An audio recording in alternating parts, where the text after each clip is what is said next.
Commandant General Staff College at Fort Leavenworth. A video of today's program will be available on our YouTube soon. You can also access video of past programs by visiting our YouTube channel at any time. A loop hearing system is available to use if you have a T-coil hearing aid. We also have a limited number of listening devices, and if you have any questions about the loop system or at any time during the program you have difficulty hearing, please alert one of our staff members or student volunteers. After the program, we will have some time for the audience to ask questions. If you have a question, please raise your hand and a student worker with the microphone will come to you. Please stand if you're able and ask just one brief question. If you're listening on our YouTube channel, you can submit questions to dolequestions@ku.edu. The Dole Institute's mission is to foster civil and respectful discussion around important and often difficult topics, so please raise your questions with this in mind. Before we begin, I'd like to remind you to please turn off your cell phones. And now please join me in welcoming Director of the Department of Military History at the Commandant General Staff College at Fort Leavenworth, Dave Cotter. Hey, good afternoon, everybody, and it's good to see that our crowd is growing, and it is my pleasure to be able to introduce Dr. Richard S. Sean Faulkner, one of the senior academics in our hallway at the Department of Military History. Sean is a highly credentialed historian and outstanding instructor, force in the classroom, if you will. Sean's record of scholarship is significant. Many of you have met him before. He's a repeat offender here. His book, The School of Hard Knocks, talked to the command system of the American Expeditionary Force, followed by his award-winning Pershing's Crusaders, which won the Leopold Prize, as I recall, among others, not just that one. And today he's going to talk to us about French Army doctrine during the First World War. And ladies and gentlemen, again, my pleasure, Dr. Richard Sean Faulkner. Well, good afternoon. Hey, it's a beautiful afternoon today, so I don't know why you're here. It's nice outside. So hopefully I can do something to grab your attention.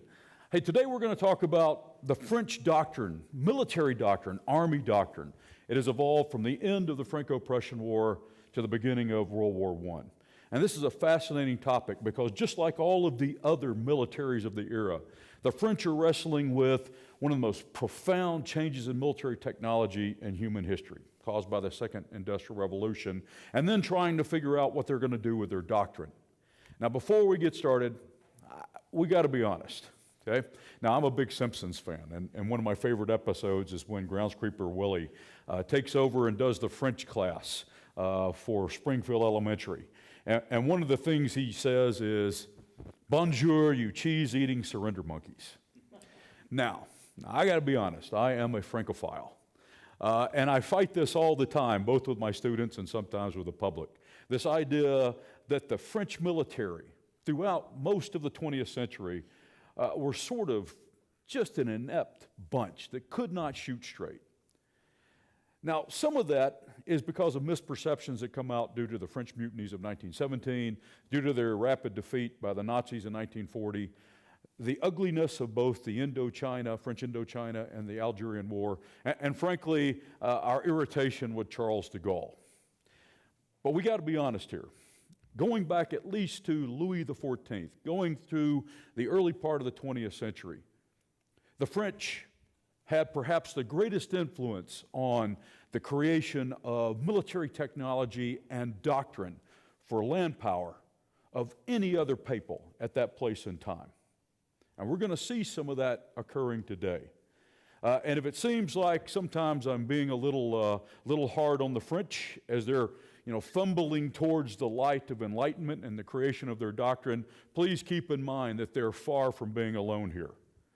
That all of the other major powers going into World War I were equally troubled by these issues. And if you want to talk about how screwed up the American Army was, we'll talk about that at the end. They're even worse than the rest of the Europeans. Now, how many military people do I have here? Former, okay, good. So, let's have a word about doctrine before we begin.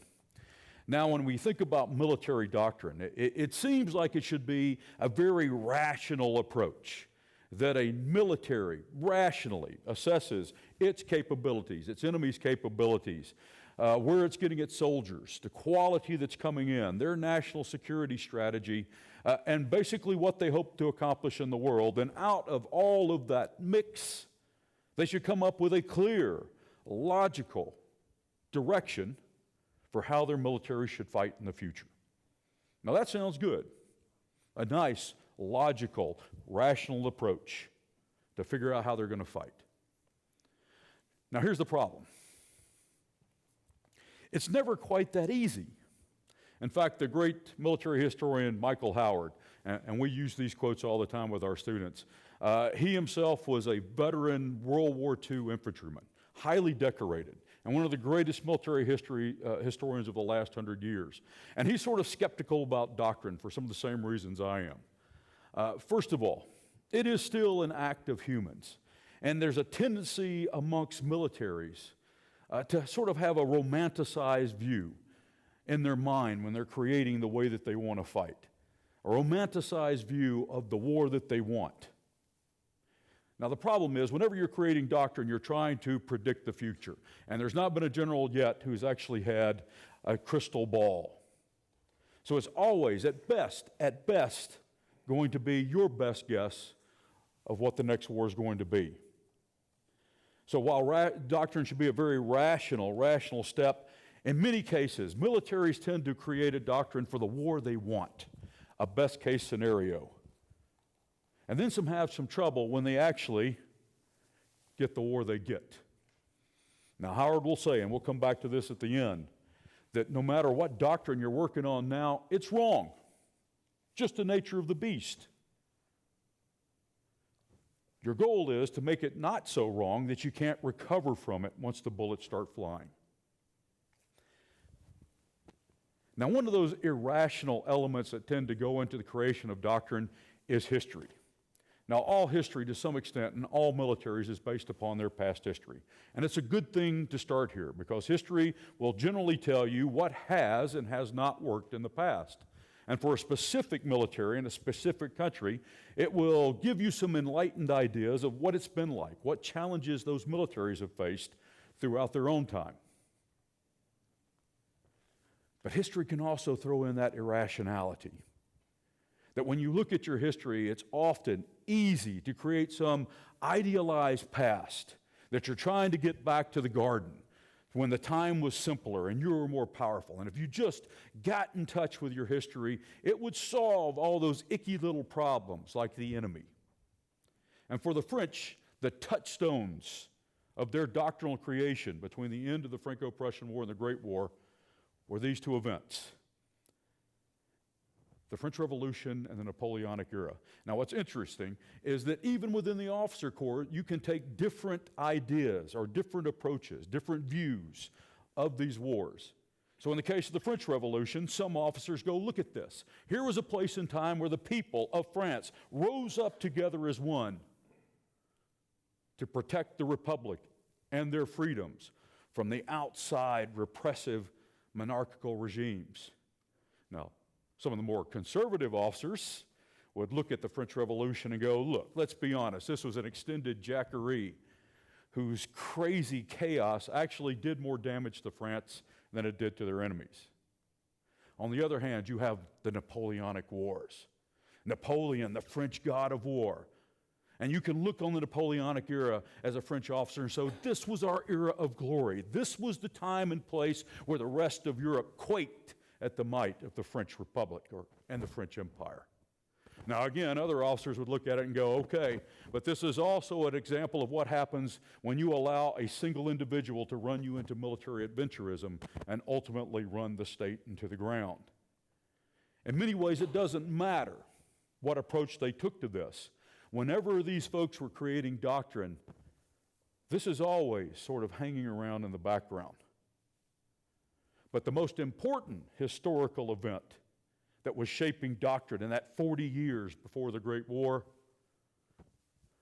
was the Franco-Prussian War. This was a humiliating defeat for the French military and the French nation. In 4 months of fighting, the Prussians had crushed the majority of the professional French army. They had captured the leader of the nation, Napoleon III, and had besieged Paris. and 3 more months of fighting, they had brought the French to a humiliating defeat, where not only did they have to pay what the Prussians intended to be a crushing reparations payments, but also they lost France, the provinces of Alsace and Lorraine. Now here's the thing about defeat. It all depends on what you do with it. One thing about a military defeat, it can be liberating, because it should tell you, in the wake of such a humiliating defeat, something you had done had not gone as you planned. Something was wrong with your tactics, your army, your organization, whatever. And the French have a hard time coming to grips with this in the beginning. How could it be that the French infantry, which had just recently humbled the Russians and the Austrians, had been laid so low by these ragged upstarts of the German Confederation with the Prussians? Now, this is going to be a painful exercise, but there's only one way to go. Without much surprise, one of the first things the French do, of course, when their military reforms, is copy the other guy. If all these things gave Prussia power, their use of reserves, their general staff, their education system, simply copy and paste. And so they're copy and pasting these Prussian aspects onto French ideas, French practices. And over the course, this is going to help to modernize the French army, get it better prepared to meet the Germans the next time this comes around. But it's not without opposition. There's still a bunch of those old, imperial, conservative officers who are opposed to many of these reforms. And the government itself is not helping. Even though the government is pushing for this, the government fears above all else another general riding in on a white horse to seize control of power. So when they're creating these military reforms at the upper levels, they deliberately divide up power. So you've got the Ministry of War, you've got the Army General Staff, you've got the Supreme War Council. And because military decision-making is so mixed up amongst this, frankly, one of the things that's left out is who's responsible for the creation of doctrine. Who is actually going to put the other stuff into play? Now, in the absence of an authoritative part of the French army to do this, what starts to happen are groups of reform-minded officers writing amongst themselves, and more importantly, teaching in French military schools that are actually going to be the influencers that direct how the French army develops and reforms in those 40 years. Now, when we think about military reforms, it's also equally important to think about some of the civil reforms that are going on.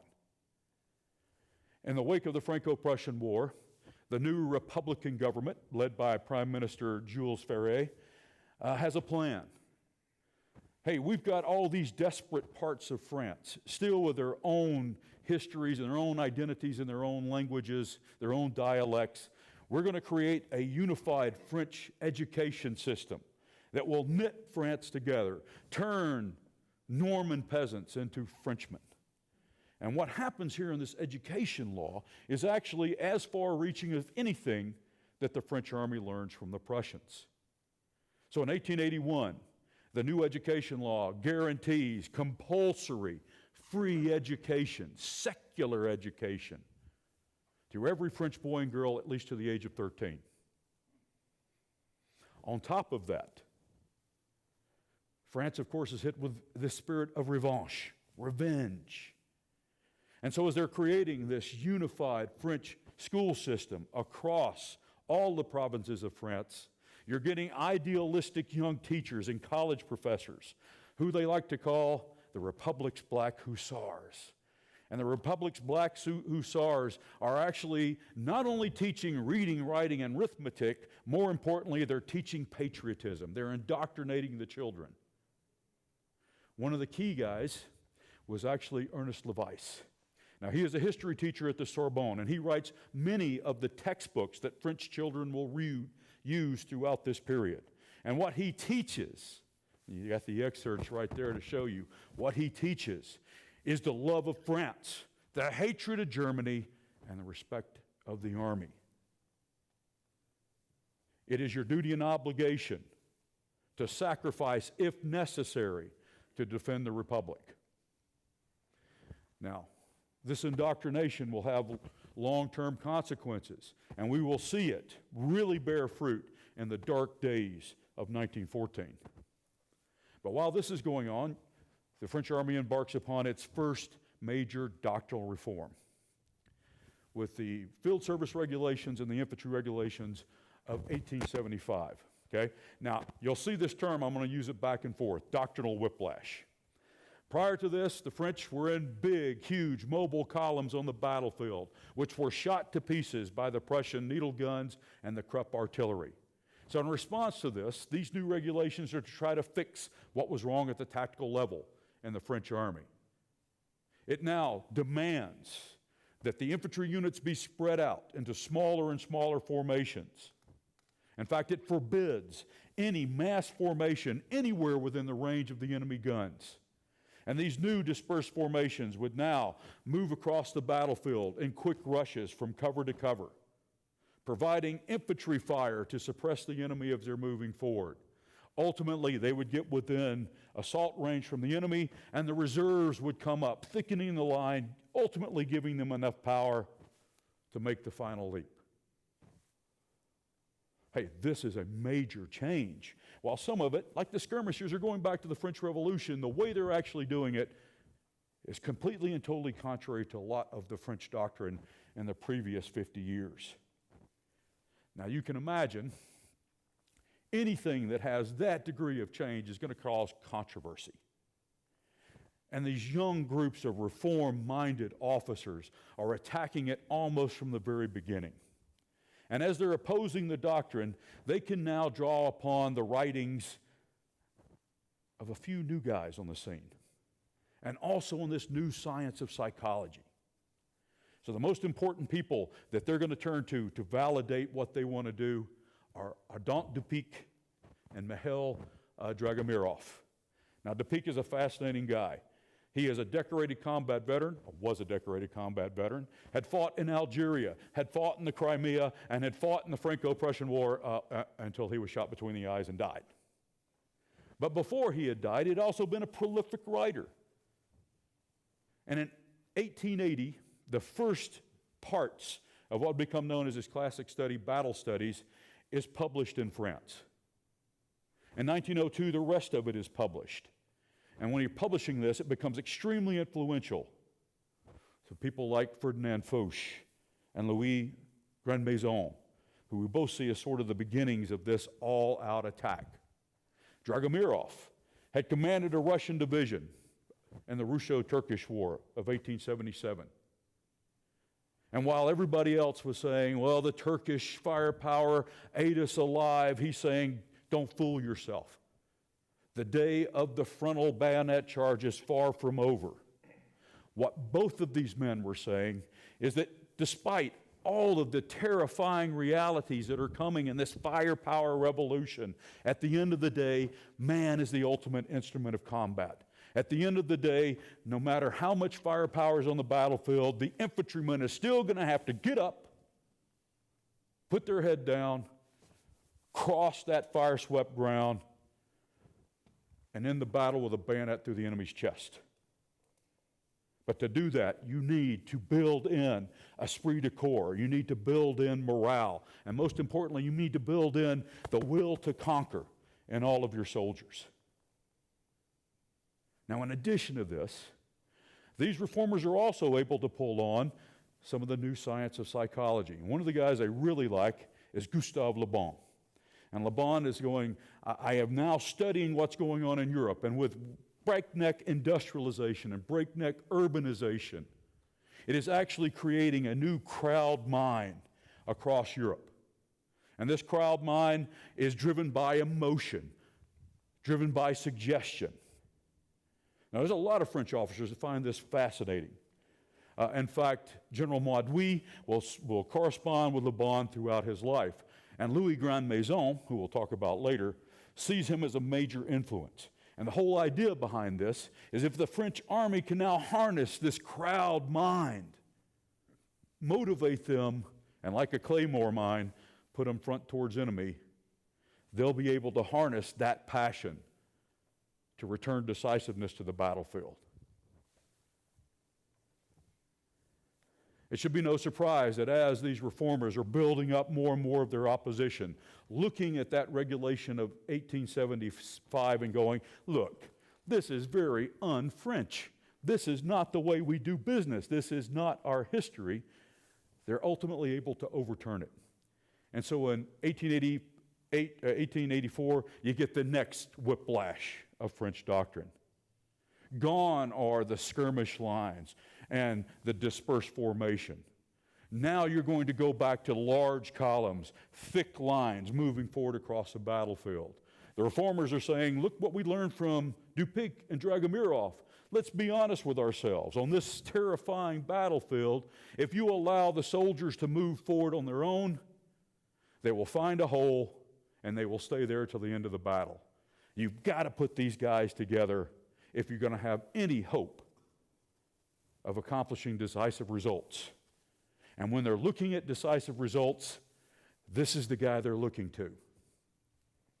They say we must get back to that glorious time. We must get back to Napoleon. We must bring decisiveness back to the battlefield. And the only way to do it is to mass the French soldiers, just like happened at Austerlitz and Jena. Point them towards the enemy and let them go. So in a decade, we've had two major swings in French doctrine. A decade later, we'll get another update to French doctrine. Now, this one is not going to be nearly as bad. We're sort of tired of whiplashing back and forth. So in 1894, all that really happens with this doctrine is they double down en masse. In fact, the new regulation says to maintain cohesion, to maintain command and control, the infantry should go forward coude to coude, elbow to elbow. Now, they're not discounting technology of firepower. But what they're saying is, we've got to start the attack with a thick line of skirmishers who are going to lay down a volley of fire to keep the enemy's head pinned. But then the main event is going to be these deep columns of reserves that will move forward and overrun the enemy. Here's the problem. Technology is catching up with them. So, in the 49 years between the end of the American Civil War and the beginning of the Great War, it witnesses one of the most profound period of military technological change in human history. In fact, I'd go so far as to say that more occurs in those 49 years than the previous 3 millennia of land warfare combined. And we see some of the big ones happening here. The Frenchman, Paul Viel, 1884, developed smokeless powder. Now, smokeless powder is important for a couple of reasons. First of all, when that bullet now exits that rifle, it is moving at extreme velocity. Extreme velocity means very long distance, very great penetrating power. It also means that since it's a flat trajectory, it's generally easier to train the soldiers how to fire. It's creating less big smoke clouds on the battlefield. Once the French perfect the cartridge, once they get the cartridge, they then build the rifle. So in 1886, they filled the Lebel rifle, which is the world's first modern infantry weapon. The minute that rifle hits the streets, every other infantry rifle in the world is obsolete. And with the bolt actions, you mate the bolt action with that smokeless powder cartridge. Just to give you an example, in the American Civil War, a good, lucky infantryman could go off 3 shots a minute. By the time you get to World War I, it's 15 to 25 shots a minute. So a monumental increase. At the same time that's happening, the American Hiram Maxim completes his design of the Maxim gun, the world's first true automatic weapon. And with the Maxim gun, it now is able to send out 600 rounds a minute. But there's more. Last but not least, you get the development of modern field artillery. And again, the French are leading here. In 1897, they filled the 75 millimeter gun, the world's first true modern artillery piece. It has a very slick breech, it has fixed ammunition, and most importantly, right under the barrel here, it has a hydraulic recoil mechanism. You ever see a Civil War cannon fire? The minute the lanyard gets pulled, it goes rolling way back. With that hydraulic, it sits there and fires. So while a Civil War cannon could maybe get around a round and a half out a minute, this gun, which we'll talk a little bit more about later, can do a surge rate of fire of 25 rounds a minute. So what we start to see is this battlefield is getting much more lethal. And not only is it getting much more lethal, it's getting much more lethal at a greater distance. But now we have a dilemma when it comes to technology. On one hand, the weapons technology are going through the roof. On the other hand, the command and control technology, the communications technology, which allows officers to send orders, to receive orders, to direct their troops, has remained flat. And that's going to create a dilemma if we move forward. Now, with all this technological change, of course, we've got a problem. There is no hiding this industrial revolution development of technology. There's no escaping it. And no matter how much wishful thinking some of the French army want to do, you got to address it. And as the French army is fumbling towards ecstasy to get to the right spot when it comes to their doctrine, it tends to break into three gangs. Now, the first gang, with Mauduit, with Debonnet, and Henri Pétain, I like to call the firepower gang. Now, they look at what's going on around the world and say, let's be honest with ourselves. The new technology and the depth of the battlefield means there's just no way we're ever going to be able to do mass attacks again. We need to come to that realization right off the bat. Contrary to popular belief, though, Pétain and these guys are not defensive-minded. All of the reformers, when they're coming to how they're going to deal with the doctrine, insist that the only way they can win the war is to go on the offense. But it's how they intend to begin, how they intend to prepare for the offense that separates them. So for the firepower guys, they say, look, if our infantry is going to have any hope in hell of crossing that fire-swept ground, we must create a huge volume of fire, artillery fire, machine gun fire, rifle fire. Hopefully that fire, you never want to hear that word hope in any military operation, hopefully that fire is going to keep the enemy's head down and kill enough of them so your infantry guys can ultimately get up and move forward. The next group is what I call the romantic willpower group. Now, the two guys that tend to exemplify this are Ferdinand Foch and Louis Grandmaison. Now, Foch, of course, will ultimately grow to be the generalissimo of all the Allied armies in 1918. What's interesting about most of these guys on the left is they all get their start teaching in the École Superiority and other prestigious French military schools. Like I said, there's no mechanism for really creating doctrine, a clearinghouse. So these guys in their schools are the ones that are basically creating doctrine on their own. So Foch and Grandmaison said, come on, we got to have some technology. We know we need some firepower. But at the end of the day, you're still going to have to get the soldier to get up and cross that fire-swept ground.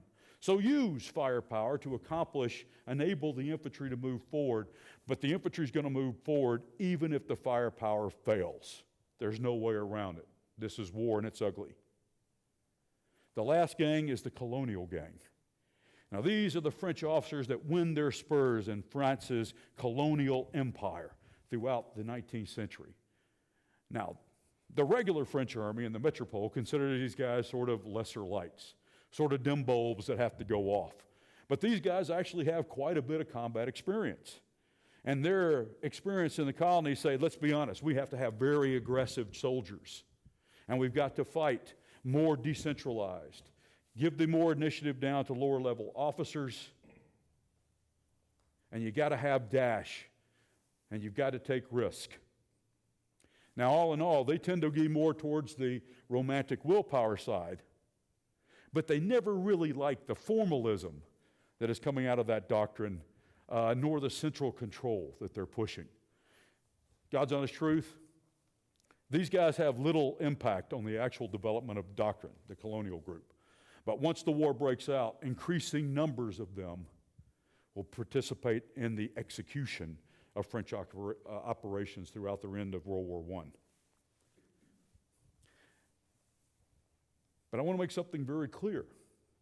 Nowhere in the French army are you going to find the purist. In other words, you're never going to find guys who are purely firepower and purely willpower.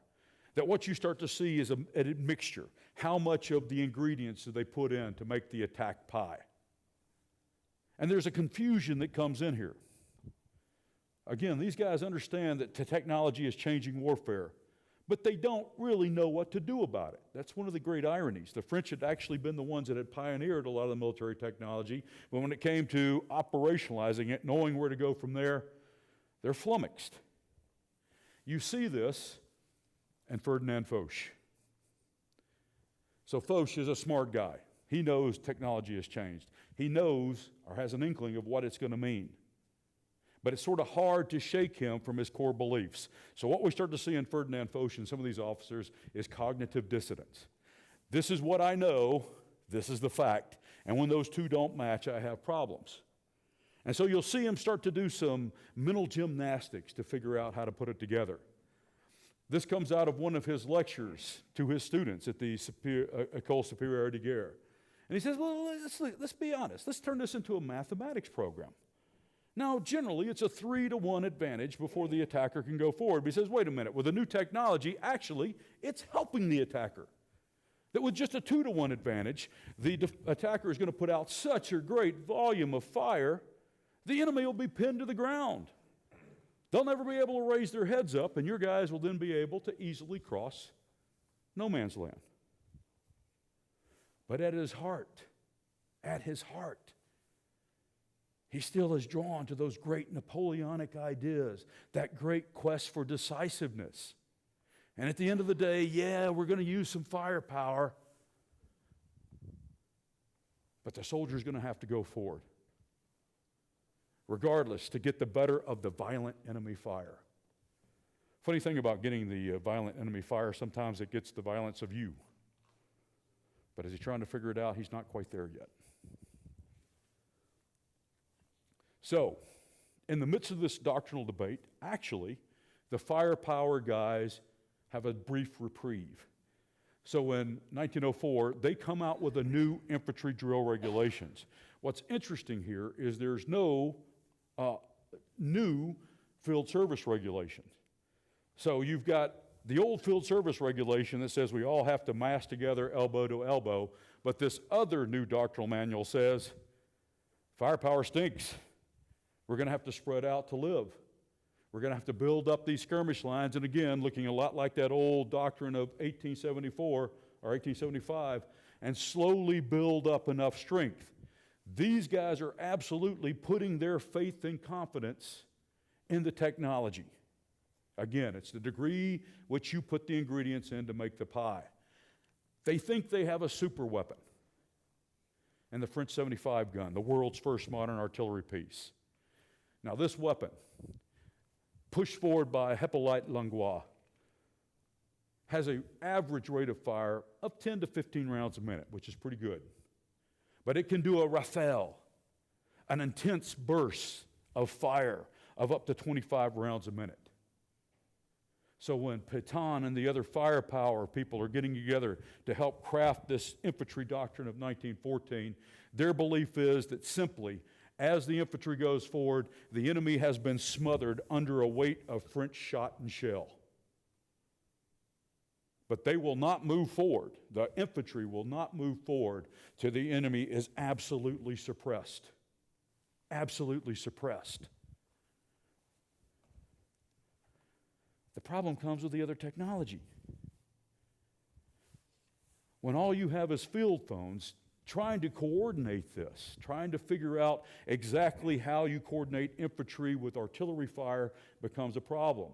How to tell the artillery that, hey, we've got to lift and shift our fire so we don't drop shells in our own infantry, and how we continue to support the attack all the way through becomes hard to carry out. Not to mention, how I just tell the infantry guys as they're moving forward, who's controlling what and who's moving. It is impossible to get those wires forward and enough all the way down to the lower levels to coordinate this. Now, when this comes out, though, there is still some opposition, as you can imagine. A lot of the new conservative officer corps, who are also reformist, look at what's going on with this dispersion. And this is just a few years after the Dreyfus affair. And they go, wait a minute, this is a little too bullshit for us. This is just a little too radical. We're letting the lunatics, run the asylum. Others, like Louis Grandmaison, has said, come on, yeah, I know we got to have some firepower, but let's just be honest. We're wasting all this effort on artillery when really at the end of the day, all it's doing is making us less scared when we attack. So there's no agreement on how to proceed. Now, when the infantry is successful in bringing in this new doctrine, they're basing it upon what we're seeing going on around the world. So two of these events are going to strongly influence French doctrine. One, of course, is the Boer War. The other one's the Russo-Japanese War. But funny thing about current events, you can find evidence, if you sort of pick it apart and be selective in what you're doing, you can find evidence for almost anything you want to do. So while the firepower guys are saying, look what the Boers did, they're telling you you're not going to be able to maneuver in the open without prohibitive casualties. You have one of the other lights, Langlois, the father of the French 71 gun, telling you this. I just sort of love this quote. Okay? Acute transfallitis. We're afraid of our own shadows now.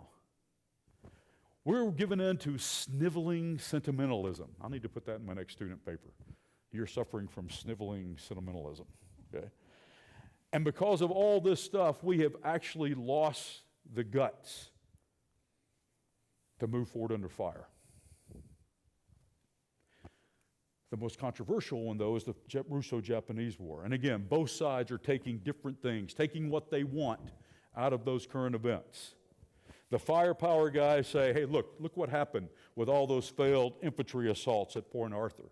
You can't do this anymore. The romantic willpower guys, led by Grandmaison, say, let's be honest.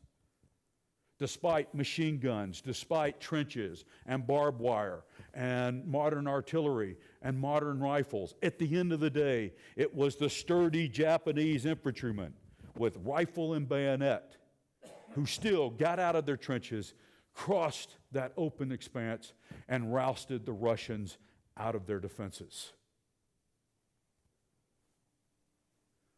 It's interesting that the French, who have this grand idea of their military capabilities, at this point in time are pointing to the Japanese as the people to emulate. They point to the Japanese and go, see, these are the guys who have the offensive spirit. These are the guys who have élan vital. These are the guys we should be like. We have fallen too far away from the pure truth of being French. If we could just be like them, it would solve a lot of our problems. Look at the Japanese. They beat the Russians, the huge Russians. And if they can do it, we can also take on the growing German menace. Now, Grandmaison and some of these new all-out attack guys will become known as the Young Turks. The Young Turks start feeling their oats. They're feeling the fact that there is growing opposition to these bullshit tactics that some of the firepower guys have been putting out. And they start to feel their oats so much that finally they're even able to influence French strategy. So in 1911, in fact, in January of 1911, France gets a new commander-in-chief, Victor Michel. Now, the new commander-in-chief is a smart guy. He's taking account in all that firepower and going, that all-out attack, that offensive au outrance, it's not going to work. It's crazy. He also has enough information about the German intentions with the Schlieffen Plan that he says, given our strengths, our capabilities, what we need to do is to go on the defensive. Build in strict defensive lines, dig in, use that firepower to do unto others before they do unto us. He actually goes really crazy and says, you know what we need to pull this off? I'm going to put everybody on the defensive line, but I'm going to keep a very heavy reserve around Paris. And that heavy reserve will be used to deal with any threats that come from the German attack that we didn't anticipate, or to take advantages of opportunities. But to build that, you need some more firepower. So when he goes crazy, he says, hey, how about we take a lot more reservists and put them into regular French army units? He even goes further than that and says, hey, do you remember in the French Revolution we had these things called demi-brigades? That was the good old days, the demi-brigades of excited reservists, volunteers, and regulars all put together. It shook the foundation of Europe. Now, that's some pretty radical stuff if you think about how the French have developed. And as you can imagine, when you're saying pretty radical stuff, it creates a hailstorm of reaction. And the Young Turks, to include Grand Maison, are leading the attack against it. They're leading the attack because if we go on the defensive, we have finally lost and given up on the Napoleonic spirit, and ultimately we will lose. And look at these formations that you're creating with the demi-brigades. You know, that smells a lot like those National Guard units of the Paris Commune. We don't want to go down this path. They are joined in their opposition by the Minister of War. That's probably a bad thing if you're the commander-in-chief. So the Minister of War, Messamy, says, you know, I sort of revere these guys. No, Messamy's a fascinating guy. He had been a career Army officer, but had left the Army in disgust by the way the Army had handled the Dreyfus affair. So he was a deep Republican socialist. But even as a deep Republican socialist, he sided with the Young Turks in saying, at the end of the day, the best defense for France is a good offense.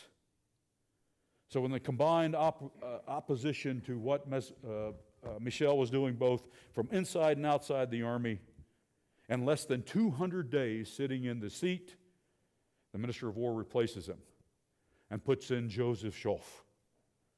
Now, Joffre sort of likes these Young Turks. And the minute he takes over, he's going to revamp to a much more offensive Plan 17, and he's going to start to put the Young Turks in the driver's seat when it comes to creation of doctrine. Now, no doctrine takes place in a vacuum. So when the French Army and the French Republic as a whole are looking at the future of the war, they're sort of scared what they see. They know that the war, that their main opponent is going to be the Germans, but they also realize that Germany is fast outpacing France in both demographics and economic production. The only thing that might save the Republic would be an all-out war that can be over quick and can be decisive in nature. Now, they're hoping that diplomacy is going to help them out. So French diplomacy is bringing in the Russians on the French side, and ultimately the Brits to help offset their numbers. But given what they fear of a long attritional war, that all-out offensive starts to look very good, for only it promises to get France out of its dilemma and hopefully knock down German momentum. The last thing they need is this. Now, the French had already long had their ideas of the superiority of the French soldier. And so, as these debates are going on, this is the final thing that they add into the mixture. Writers like Bonal said, look, the French have an innate élan vital, a vital spirit. We have cran, guts. We have the willingness, despite all of that firepower the Germans are going to bring, to use the furia française, the French fury. With that vital spirit, if we can properly tap it, there's no way that any of the Germans can stop us. We will go to war wearing bright red breeches and a bright blue jacket and a bright red hat because it sends the message, we are the biggest, baddest, meanest guys on the battlefield. I'm not afraid of you, and I'm going to come across the land and shove my label bayonet in your guts. And there's nothing you can do about it. Now, that sounds very good on paper. From that, of course, they'll create the last doctrine before the Great War. In fact, it only comes out 8 months before the start of the Great War, so the effect it actually has on French operations is questionable. But here, the Young Turks and the all-out attack come into place. We were falling back on French history. And I put Grand Maison and Foch in this to sort of show you how much what they're saying here ultimately ends up in the doctrine. War is going to be a moral struggle. We will win if we have the guts to do it.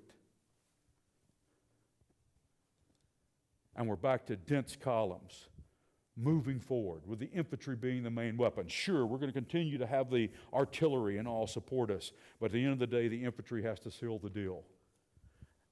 And this gives you some insight to what they're thinking. You're going to move forward, you're going to give everything you can, and if it fails, try harder. Try that with my troops today. I'll have to see what they think. Just try harder. As you can imagine, French society has some different ways of influencing this. In fact, there's an old saying in France called System D. Now, we know that comes directly in 1916, but the idea behind it is much deeper in French society. So System D is sort of this idea that, we can sort of just muddle through. And at the end of the day, after we muddle through, everything is going to turn out right in the end. And so System D is actually what's happening in the French army. Regardless of what doctrine, you've got some systemic issues when it comes to executing whatever doctrine you pick. For example, the units themselves were not manned. The wartime strength of a French infantry company was 250 men. During peacetime, it was about 100 if you're lucky.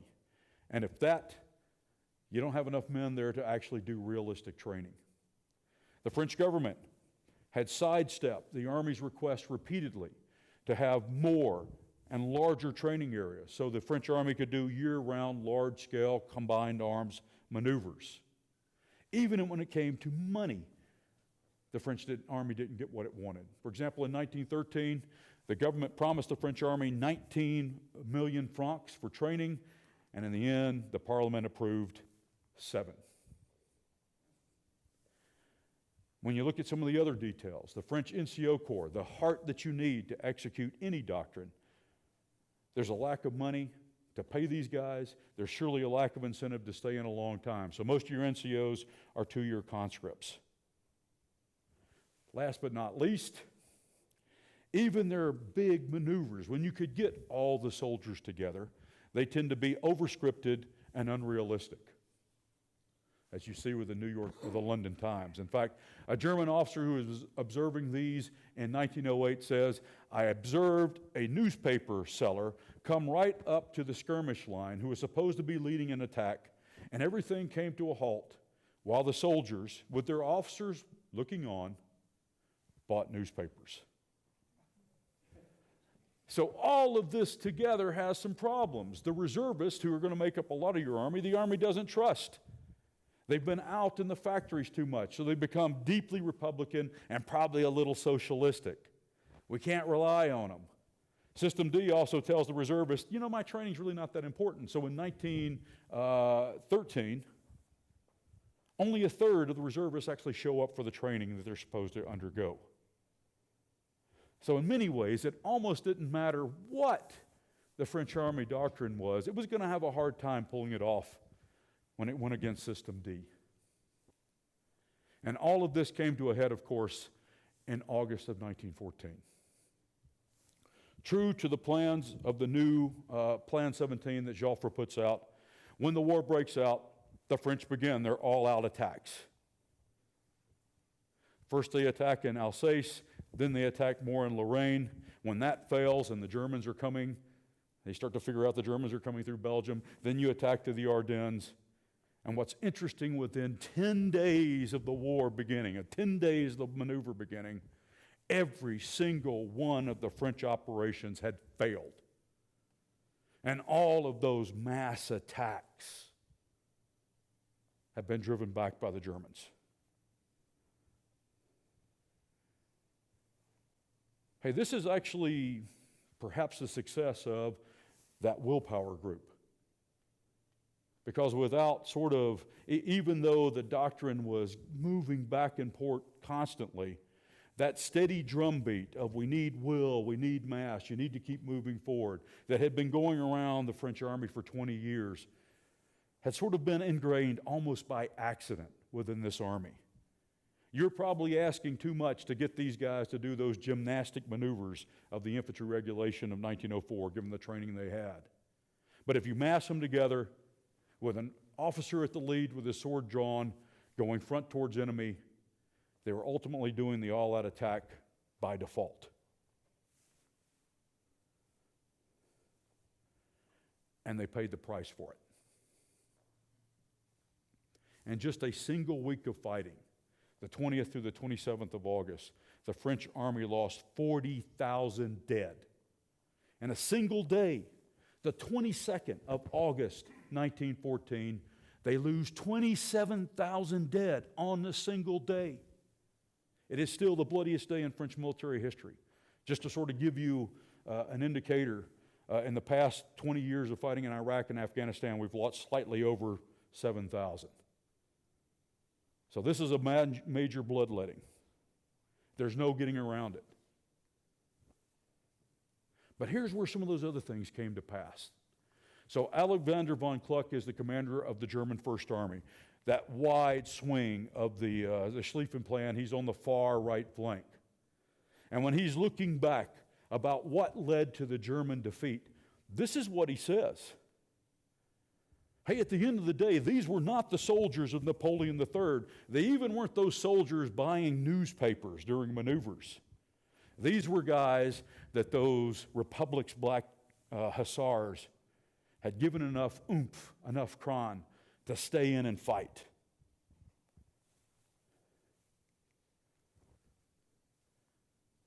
But it hadn't worked. Now, just like Alcoholics Anonymous, the first thing you got to do is admit you got a problem. And I like to use this quote from Foch. Here's what he said when he was at the war school in 1900, plucked that victory at the edge of the bayonet, and this was what he's telling his staff in the fall of 1914. I was wrong. Gentlemen, it remains to you for to get what I have learnt, what you have learnt, and for me to do contrary to what I have taught you. Going back to what Michael Howard says, whatever doctrine you have now in peacetime, it's wrong. But as long as you can make the adjustment, you can recognize the new character of war and make the adjustments, you're probably going to come out okay. The French army actually does. And in the process, creates modern war during World War I. And it's not Ferdinand Foch that leads it, but actually our old friend Henri Pétain. And while reform is coming from the top, it's also coming from the bottom with a captain like André Lafarge, who is pushing the French to change their doctrine. These will come right out of the Infantry Platoon Leader's Manual of 1916, but it's basically based on some of the stuff that Lafarge had put out in 1915. Men cannot fight against machines, or as Foch puts it, the artillery conquers, the infantry simply occupies. So, we've covered a lot of stuff, right on time. So now that I've depressed you with all this going back and forth, what are your questions? I won attritional victory, no questions. Yes, sir. You know, you mentioned Gabon, and of course, and I've read him and I'm reading him again, but again, you know, he also talks about the crisis of institutions. Yes. At this time, just like we're seeing in the United States, our institutions were in disarray. Yes. And so, you know, that also affects those troops on the ground too. When they don't have that, although that because of the industrialization and all the other breakdown of society. And I think that also is a factor that needs to be taken into effect. Oh, without a doubt. But you know, if you read more on with Laban, he is really more of a, that you sort of need the guy on horseback to take care of this, right? Well, a lot of these guys did. Again, it's very appealing if you're a conservative military guy. He's telling you it's really not your fault. It's society that's wrong, right? And there's some truth to it. But again, I think the strength of the Republic's Black Hussars sort of changed the dynamic, that there really was this institutionalization of propagandizing the youth, to where at the end, when push came to shove in 1914, they were willing to sacrifice, and did, sadly, in large numbers. But not in 17. Well, there's a whole bunch of other reasons that happens, right? But even in 17, when those units mutiny, they say, we will still defend France. We just aren't going on the attack. Yeah. And who saves the day then? Yeah, Bataan. Bataan. Okay? Absolutely, good point. Anybody else? Tom, as always. I enjoyed your presentation very much. My question has to do with the machine gun. You talk about people who are very interested in artillery and the magazine rifle, but do these doctrine makers anticipate the role that the machine gun is going to play on the battlefield? The regulation of 1894 has no mention of the machine gun. In fact, if you look at the regulations that come out in 1913, that's also sort of absent. They tended, the French, unlike the British and the Americans, and even they sort of skipped across it as they went, sort of assumed that was just part of the infantry attack. And of course, the biggest problem was the machine guns were too heavy. The Hotchkiss gun and the Saint-Étienne the French Army uses weighs 124 pounds. So while it could do some, and that fit in with some of those doctrinal things that you're just supporting at the beginning of the attack, if you tried to take it forward in the attack, you were a big, slow-moving target. Good point. Thank you. And another thing, I think what I read, that when the French went in, they didn't even have grenades in their units. Well, neither did anybody else. So that was one of those things the soldiers figured out before the generals, that they needed grenades. And so in late 1914, early 1915, the soldiers are, especially in the British Army, but everybody else, are making up their own grenades. And so the British called them tin jam grenades. So you would eat the ration out, you'd pack it full of black powder and nails, put a fuse in it, light it, and throw it. If you watch the film Gallipoli, there's a great scene in there where they're doing that. Yep. Hey, good job, Sean. Good job. So I'm just totally curious. You had the replacement of Mikhail. Yeah. But you had down there at the bottom, you had the Agadir crisis. What role did the Agadir crisis play in the relief of the French commander-in-chief? Well, this is the backdrop, right? I'm glad you see you move too fast and you forget stuff. So while this debate is going on and Michel is being beaten about the head and shoulders, you get the Agadir crisis, the second Moroccan crisis, which is bringing the French and the Germans to the edge of war. And so in the midst of this, national security policy comes to the forefront. And so this debate about what is the best strategy for dealing with Germany really takes center stage. And this is where, again, the Young Turks can look at what the commander-in-chief is doing and say, this is a recipe for our disaster.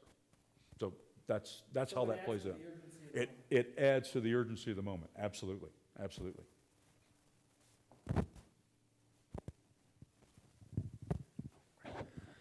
Dr. Faulkner, can you talk briefly about the British experience during this period? Were there debates in the high command, or was there an evolution in their doctrine as well, Absolutely. running up to World War I? Absolutely. And of course, the bleeding moment for the Brits is the Boer War. That it highlighted some of the problems with the British doctrine. Well, there's your Transvaalitis, right? And what starts to happen in the British Army after this is similar reforms. And what's interesting is they're also going back to the man. So in the British Army, some of their solution to this firepower dilemma is to make a better soldier. Make a soldier who is inured to hardship, make a soldier who can actually outshoot, at least in their myth, their enemy. But their reforms are occurring at the same time. But when it comes to the actual doctrine, all of these guys are very much the same, because all of them are dealing with the same issue. How do I cross no man's land, that fire-swept ground, and still retain command and control? The technology tells you you better spread out to live, but if you spread out to live, your officers and NCOs can't control anything. Nobody has a solution to that, and nobody will throughout World War I. It'll become, the French will ultimately do doctrinal solutions. So if you look at what the French infantry platoon looks like in 1914, it is radically different than what the French platoon looks like in 1916. It's half the size. Half the size means easier to control, but it also has a plethora of new weapons. The Show automatic rifle, a bunch of grenades, grenade launchers, rifle grenades, to try to help the infantry deal with this dilemma so they can suppress the enemy and move, fire and movement as they're going forward. Good question, thank you. Sean, you've talked a lot about the tactical problem, men against fire. What about the French doctrine, or did they think about it? Germans had a problem there too, of logistics in this situation, both tactical and operational. Well, and here becomes the problem. Once you go to Plan 17 that Joffre comes up with, the whole thrust of the romantic willpower guys is to get quick, decisive victory. And you see this at the strategic logistical area, that when you plan for a quick, decisive war, there are things that you put your money into and things that you don't put your money into. For example, the glaring deficiency in the French army is heavy artillery. For a host of reasons, lack of cash being one, but ultimately sort of service culture, the French decide not to invest in heavy guns because if you've got a light war of maneuver, the French 75 gun is perfectly situated for it. And when it comes to the deep logistic structure of how we're going to keep everything supplied, it's outside the realm of their thought.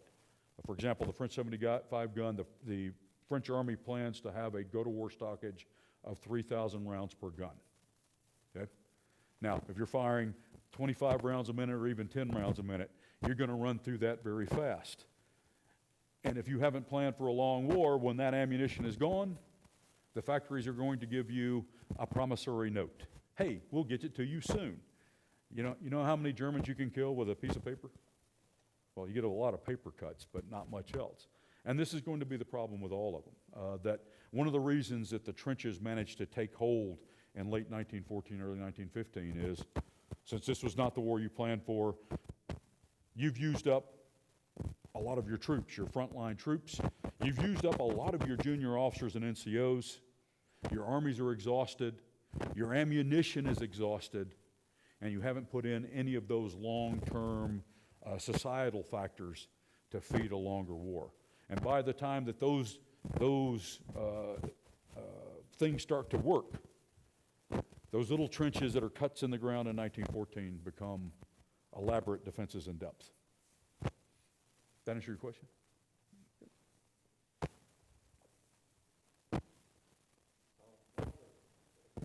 Sure. Do you think the Schlieffen plan would have worked if they hadn't put so many of the troops there on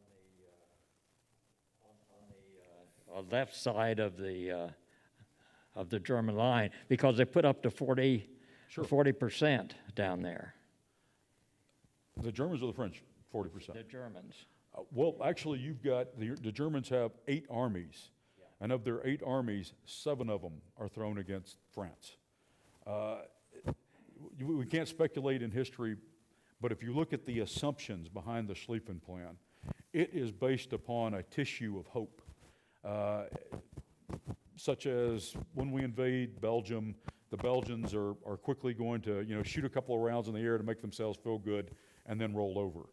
That the Brits, if they come, aren't going to be able to provide much. That the Russians will take, at least a month or so to mobilize, so you can do the win, hold, win strategy. And that the French army will also do an all-out attack into Alsace-Lorraine. And if you start looking at this, and also when you capture Belgium, you're going to capture intact all of that transportation infrastructure, the railroads and roads and bridges that you need to keep moving your army forward. In the end, the only one they get right is the French attack into Alsace-Lorraine.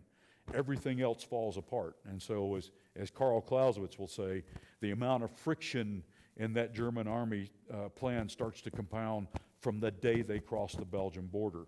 And so it's hard to say, you know, would it have worked, would it not have worked? But I would say that a lot of stuff has to be really going well for the Germans to pull off from this. And again, you go back to Cluck's own thing, they didn't anticipate the French were going to fight this hard. You know, that's their own blinders. We beat the hell out of these guys. We see them reading newspapers on maneuvers. We're going to go through them fast. And it doesn't plan out that way.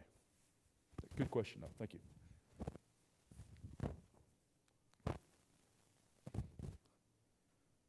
Nobody else? Then I'm going to declare victory. Thank you.